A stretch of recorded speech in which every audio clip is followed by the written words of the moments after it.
yeah, it's sort of not how you treat filmmakers and stars and people who, these guys have given a lot for these projects, and they deserved to be consulted and spoken to about what was going to happen to their work. That's Christopher Nolan candidly addressing Warner Brothers' decision to release its 2021 slate of movies on HBO Max the same day they hit theaters.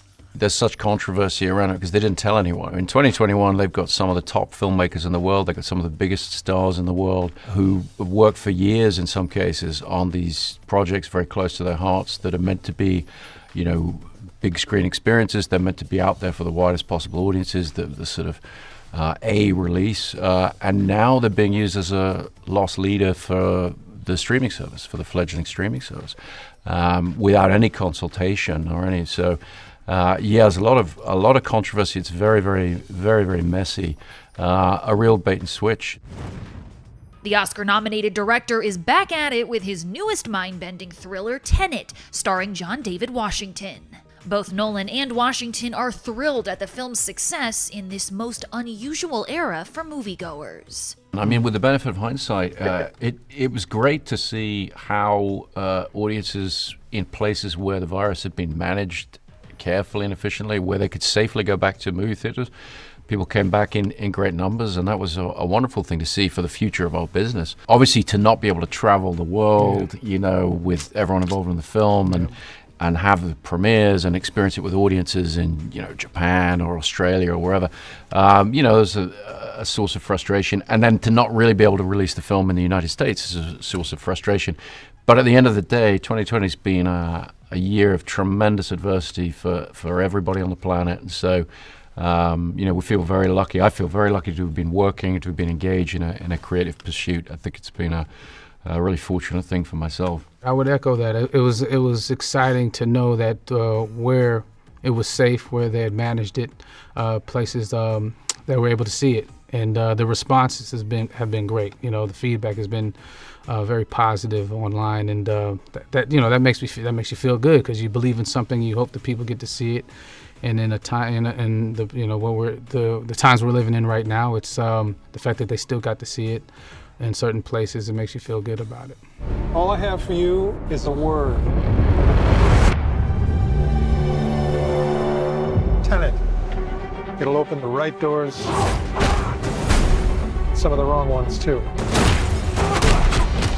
I don't know if I have any advice, but I think it's a great opportunity to really, maybe understand deeper the movements. A lot of the action sequences, the fighting and the inverted punching and blocking and all those kinds of things. I think to be able to see it, in your own home and have the ability to rewind or pause, to really, if you want, like Monday morning quarterback or enjoy the fighting sequences of the breakdown. That's pretty cool. I think that opportunity to do that, I think is pretty cool. Yeah, I think one of the most fun things about revisiting a movie like this is seeing the work that you guys did, the actors did, with yourself, a lot in the physicality of it with Rob, a lot with Robert Pattinson is in the film. There's a lot of layers to what he's doing that you watch it again, you see a very different performance the second time, which is really fun. And I love working on films where if you're interested to watch it again, there's something else to be found there. It's really fun to watch people interpret the work, and you try and leave some things open in there. I mean, obviously we have our version of what's going on and all the rest, but you kind of want to let the work speak for itself and see what people come up with. But no spoilers, please. We're trying to prevent World War III. I'm not saying Armageddon here. No. Something worse. You try and put everything you can into the one movie, but you like to create a world that lives on in the mind of the audience, lives on in my mind and all the rest. Sometimes you're drawn to revisiting that. Sometimes you're not. A lot of it is to do with the audience response. It's up to the audience to tell us what they make of it and what they're interested in. Well, how big a plane?